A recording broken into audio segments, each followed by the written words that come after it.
Hello there, welcome back to part two of our Europe Report special. We're starting straight off with some news from Central Europe. Now, there have been concerns there about media freedom in Austria after a lawyer in Vienna lodged a legal complaint against a German comedian for his political comments. Now, Jan Böhmermann is known for his outspoken satire. In a recent interview he gave on Austrian public TV, he described Austria's Chancellor Sebastian Kurz as, I quote, a 32-year-old insurance salesman with lots of hair gel. In the same programme, he also talked of Austrian voters as, quote, 8 million morons calling out for authoritarian leadership.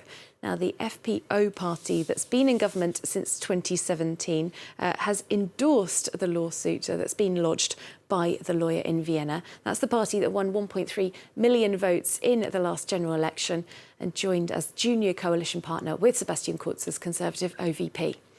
Now, a couple of days ago, I asked Rubina Möhring, who's president of Reporters Without Borders in Austria, if she thinks that the case will in fact be successful. I don't think so. I mean, this lawyer who did it, he is well known for actions like these. And I think it's quite a good propaganda for him and his office, but nothing else. Well, this is a TV comedian in this case. There have, though, however, been recent cases of journalists being attacked by Austrian political figures too. Yes, it's very, very difficult, the situation now. As you know, Reporters Without Borders International got its international index analyzing 180 countries. And until last year, Austria got the place number 11, and that's in the wide region where the democracy is absolutely perfect, or more or less perfect. Now it sank down to place number 16, 5 points down. That's a lot. I mean, that's really a lot.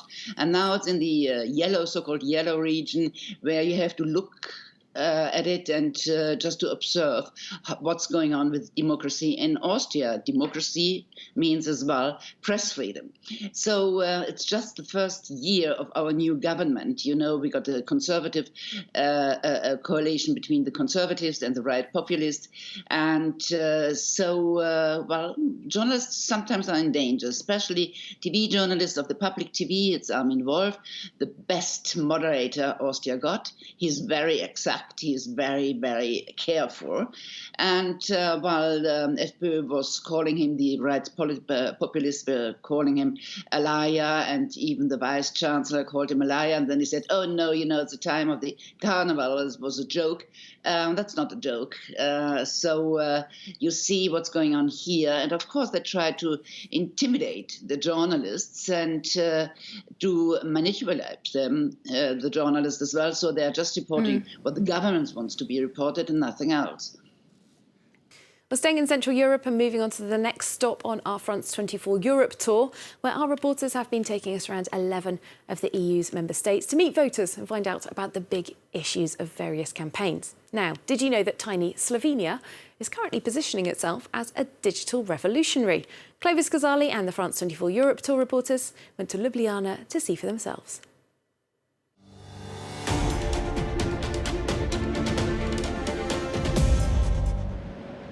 Tourists travel to Slovenia for its stunning landscapes and investors for its digital environment. On the top floor of a Ljubljana skyscraper is Origin Trail, a startup specialized in blockchain, a revolutionary technology in storing data. It has offices in Belgrade and Hong Kong and recently raised 20 million euros. Origin Trail has been working on traceability of data and products, and when blockchain came to the certain development phase, there was a perfect fit of how to improve data integrity and also store the data in the decentralized way. Blockchain is a core component of cryptocurrencies. Slovenia's biggest shopping mall is even nicknamed Bitcoin City, as most of the stores accept digital currencies for everyday items. Peter Merk is a lawyer who works with blockchain startups run by Slovenian pioneers. One of the reasons for young Slovenians being so open is definitely Erasmus. There is some kind of fusion in Slovenia about the knowledge the student gets abroad, and they bring it home, and they started their own startup story here. Peter is seeing his country change rapidly. 25 years, 30 years ago, we were still part of Yugoslavia, and now we are not part of the Balkans, we are part of Central Europe. The modernization of Slovenia is at the heart of political discussions ahead of the European elections. And this small country of 2 million people gets significant funding from Brussels. We had 3.8 billion euros. These European funds, I will be very frank, are very important, especially in this research innovation area. The last recession, starting 2008, was very good in some way because our industry and the whole economy, I can say, changed in a way of going toward the digitalization.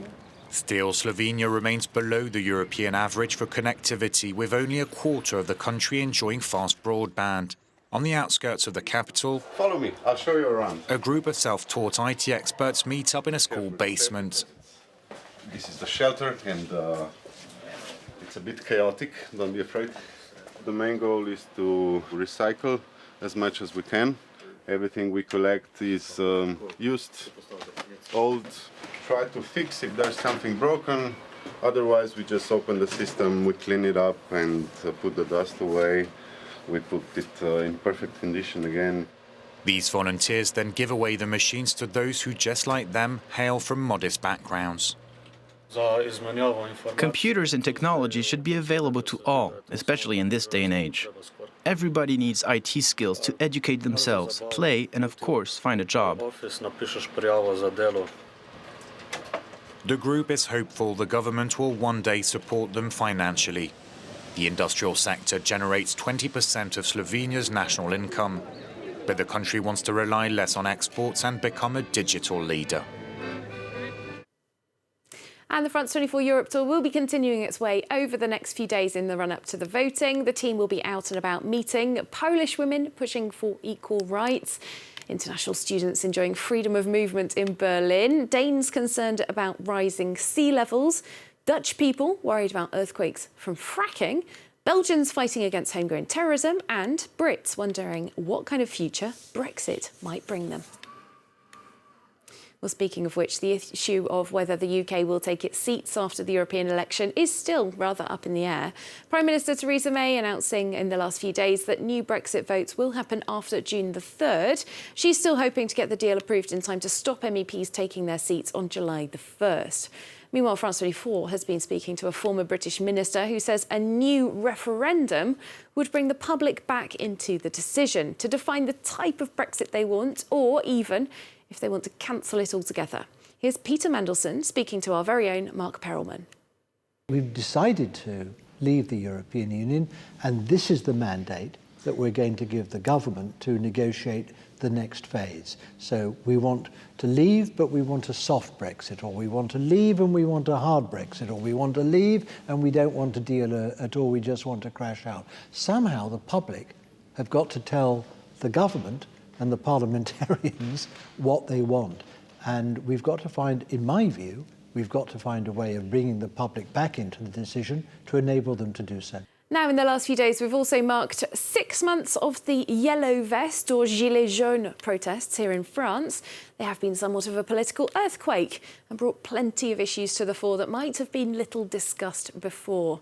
Well, many gilets jaunes protesters want more direct democracy, like a citizens' initiative referendum. That's where a national vote can be sparked by a 700,000-strong petition.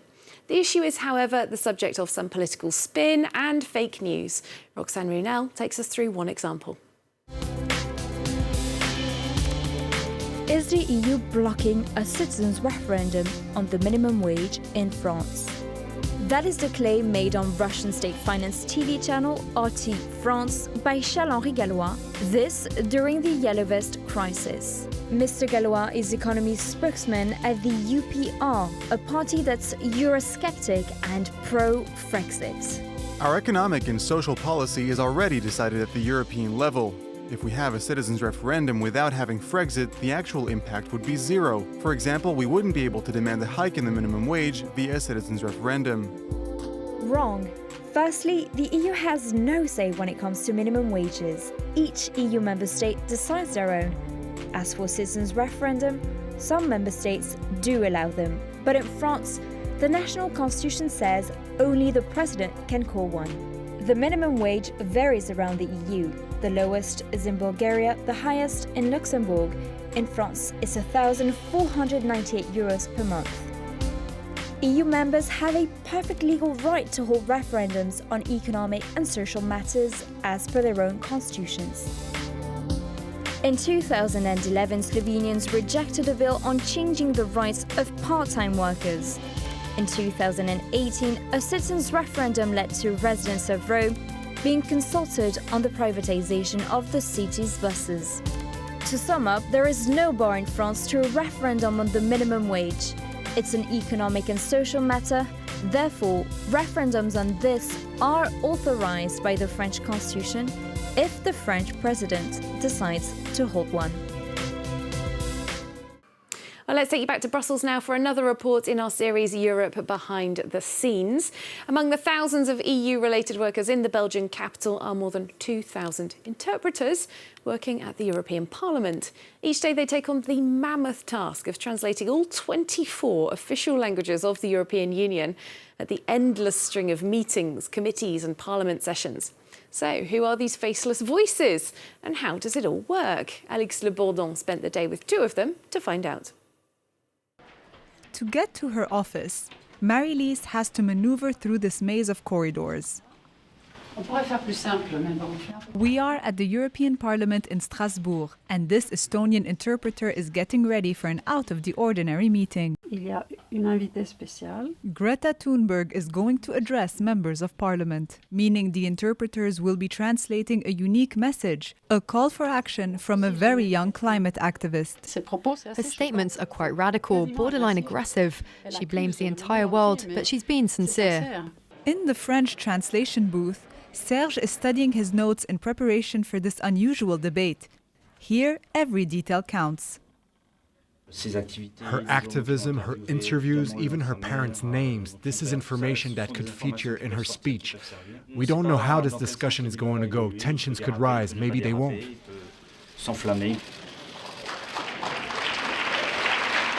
My name is Greta Thunberg. I am 16 years old. This marks the start of an intense hour of concentration for the interpreters, who translate into the 24 official languages of the European Union.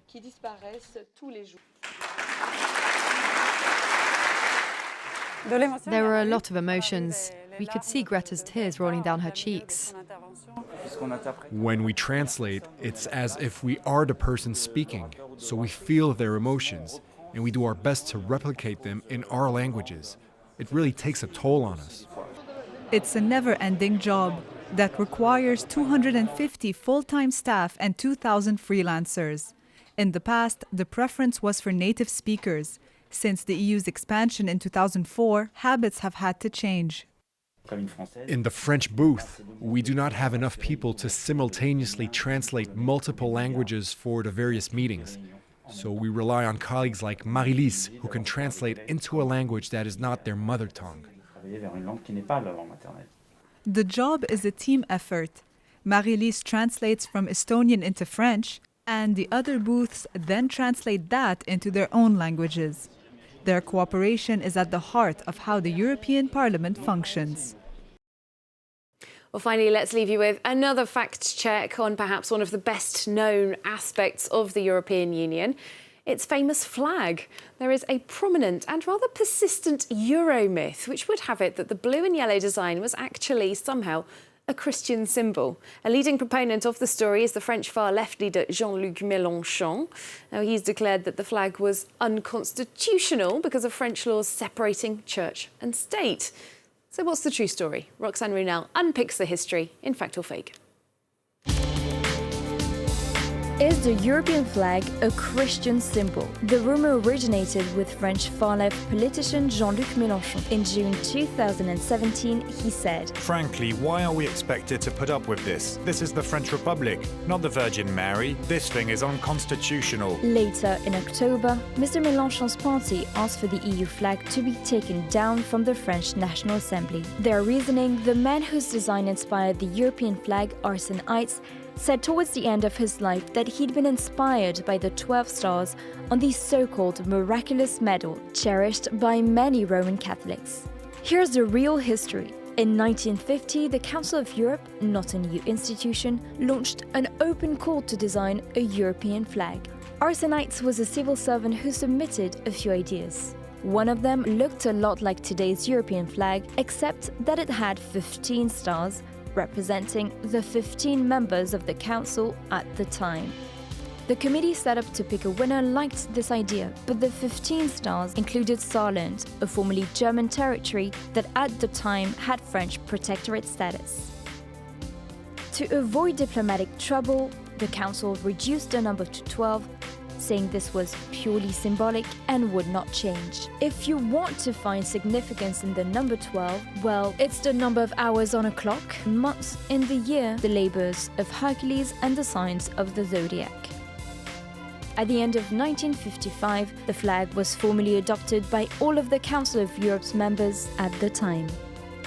It's been the European Union's official flag since January 1st, 1986. Our conclusion: the European flag was not designed or intended as a religious symbol. It's the product of a colourful collective conception rather than an immaculate one. Well, that's it from me and the team for now. Do remember, you can watch our daily Europe Report show Monday to Friday at 2:45 and 6:30 p.m. Paris time on France 24. And for those of you wanting to find out the results of the election itself, I will of course be with you for a live special from 9 p.m. Paris time on Sunday, May the 26th. We'll go live to European capitals as well as key French party headquarters, and speaking live to politicians from all across the political spectrum to find out what it is all likely to mean for Europe in the next 5 years. For now though, do stay tuned to France 24.